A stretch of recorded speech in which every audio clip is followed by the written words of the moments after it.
सितंबर विवेकानंद जी और खासकर ये एनएसएस की स्थापना दिवस है। इस पर आप सभी रूबरू हैं, सालों से आप लगे हैं। तो ये एनएसएस का कार्यक्रम एक कोकुलर एक्टिविटी के तहत ही आप लोगों को विद्यालय में स्थापित किया गया है।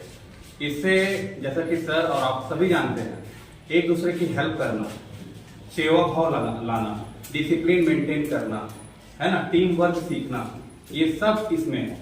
यहाँ तक कि रही बात पढ़ाई की, अगर ये सब चीजें पढ़ाई में ना लागू की जाए तो आप एक सिस्टमेटिक ढंग से नहीं पढ़ सकते। उसमें भी आपको हेल्प चाहिए, एक प्लानिंग चाहिए, सिस्टम चाहिए, है ना, कंसंट्रेशन चाहिए। बिना हेल्प के आप पढ़ नहीं सकते। इसमें कम से कम आपको बाहर निकलने का मौका तो मिल रहा है।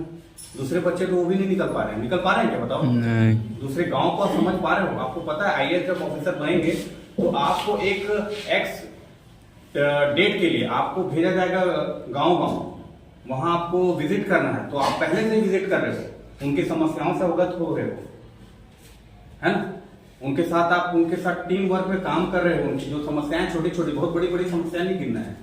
देखो, छोटी छोटी समस्याओं में साफ सुथरा, अगर वो साफ सुथरा गांव ही ना रहा तो कहीं ना कहीं वो गांव बीमार होगा कि नहीं होगा, और गांव बीमार होगा तो कहीं ना कहीं उनका जो विकास है रुकेगा कि नहीं रुकेगा।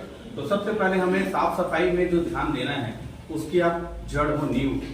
लोगों को बताना है स्वच्छता क्या है ना। तो आप लोगों ने जो टीम बनाई है और जो सतत कार्य जारी रखा है, इसके लिए सर आप सभी पूरे टीम को बहुत बहुत बधाइयां और विशेष बधाई आदरणीय प्राचार्य महोदय को, जिन्होंने एनएसएस की पृष्ठभूमि को इस विद्यालय में लाया है और सतत जारी रखा है। चाहे जैसा भी कंडीशन हो, कभी सहयोग से आप लोगों को वंचित नहीं रखा।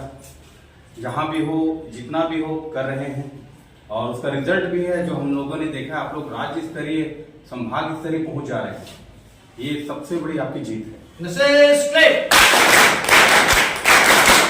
रही बात आगे पढ़ाई की, इस पर भी आपको कंसंट्रेट करना है बेटा। एनएसएस एक पृष्ठभूमि आपको देता है हेल्पिंग मूवी का, है ना। इसके साथ ही आपको हो सकता है आप 10th में हो, 11th में हो, 11th के बाद 12th जाएंगे, तो इसकी नींव को अभी से आपको पकड़ कर रखना है।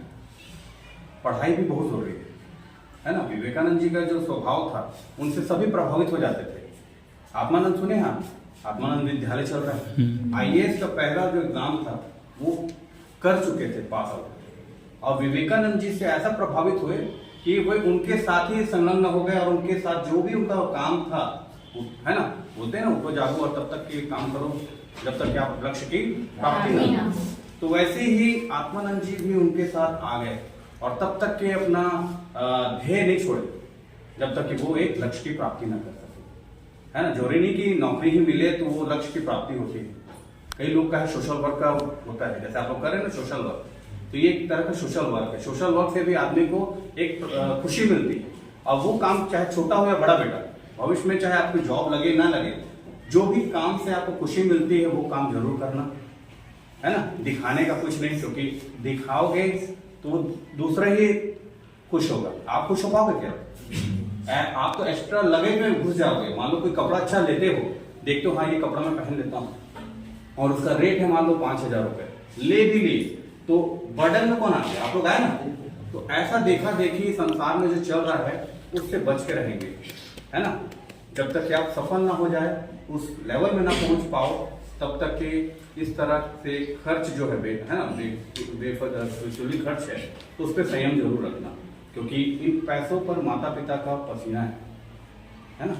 तो मैं अपनी वाणी को, है ना, ज्यादा लंबा ना खींचते हुए वाणी को विराम देता हूँ और पुनः आप सभी को इस टीम में जुड़ने की बहुत बहुत बधाई देता हूँ।